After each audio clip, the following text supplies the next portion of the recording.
DJT stock analysis and price predictions. Tuesday. Is it a buy, or watch this short 1-minute video till the end? Find out. A Trump media has been sitting at cool.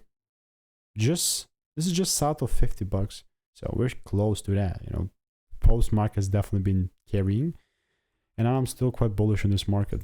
Just for context, I'm sticking to a strategy that has also delivered thousands of quick predictions. So double green flag. Yeah, this is how it looks like for right now. More likely now we're just going to clear it out, and that's really no problem there. It's very kind of, it's not unlikely for the rules to be met. They could be met, but you have to be patient, right? And if there's a more optimal way to go about it, please do. Don't listen to me. If you want to learn to make more money by taking less trades, click the first link in the description. All reviews are 5 stars.